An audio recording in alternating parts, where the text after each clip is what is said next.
Na kukaribisha mpendwa mtazamaji katika tafakari ya siku. Leo ni siku ya Jumanne ya juma la 18 la mwaka wa kanisa. Injili ambayo inatuongoza kwenye tafakari yetu inatoka kwa mwinjili Mathayo sura ya 15 aya ya kwanza hadi ya pili, ya 10 hadi ya 14. Katika injili ya leo, Yesu anaongea maneno yanayoweza kutustaabisha na hata kutushangaza. Anasema, waacheni, hao ni vipofu wanaoongoza vipofu, na kipofu akimuongoza kipofu, wote wawili wataanguka shimoni. Tunapaswa kuelewa vizuri maneno haya ambayo Bwana wetu Yesu Kristo ameyatamka. Hapa Bwana wetu Yesu Kristo hasemi kuhusu upofu wa macho wala hadharau watu wenye ulemavu wa kuona.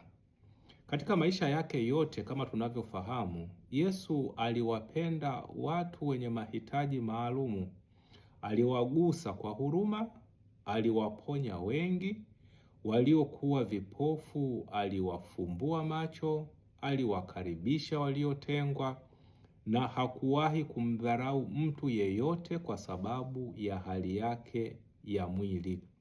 Kwa hiyo Yesu anapotumia neno vipofu, analitumia kama mfano wa upofu wa kiroho. Mafarisayo hawakuwa vipofu wa macho, walikuwa viongozi wa dini, walijua vizuri maandiko matakatifu, walifundisha sheria za Musa na waliheshimiwa sana na watu. Lakini pamoja na ujuzi wao wote wa dini, walikuwa wamepoteza jambo muhimu sana. Hawakumjua Mungu kwa moyo wa dhati. Tatizo lao halikuwa ukosefu wa elimu, bali ukosefu wa unyenyekevu. Walijiona kuwa watakatifu kuliko watu wengine wote. Walikuwa wepesi kuona makosa ya watu wengine, lakini walishindwa kuona dhambi zao wenyewe.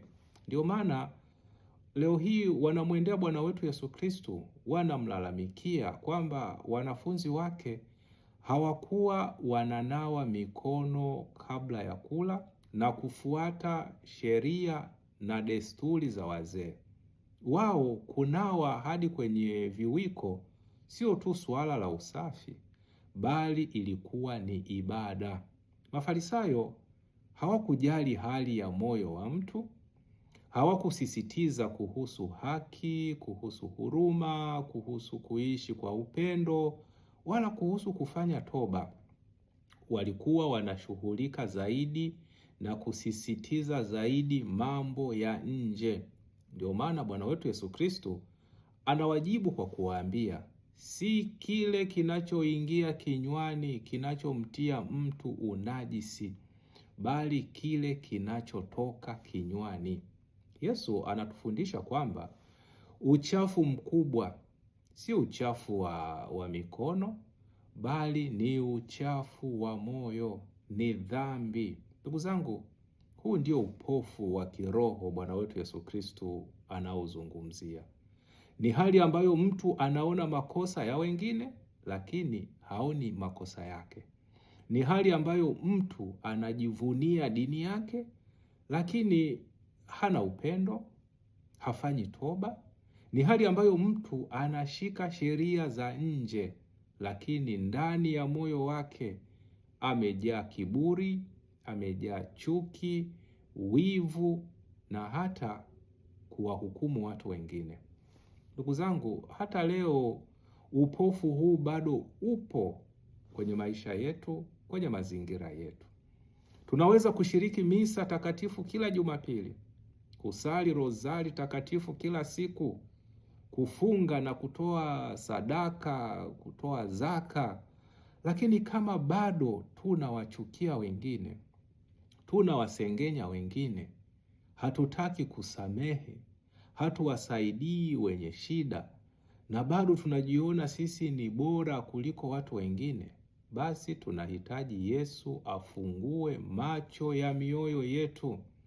Bwana wetu Yesu Kristo anatukumbusha kwamba Dini si mkusanyiko tu wa taratibu na sheria za nje, bali imani ya kweli, dini ya kweli inaanza ndani ya moyo wa mtu.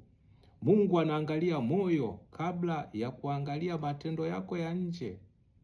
Kama viongozi wa kanisa, kama wazazi, kama walimu, au wale ambao tunawaongoza wengine katika imani, Injili ya leo ni mwaliko wa kujichunguza. Je, tunawaongoza watu kweli wamkaribie Bwana wetu Yesu Kristo? Au tunawafundisha kushikamana na mambo ya nje huku tukisahau mambo ya msingi ya kufanya mabadiliko ndani ya mioyo yao?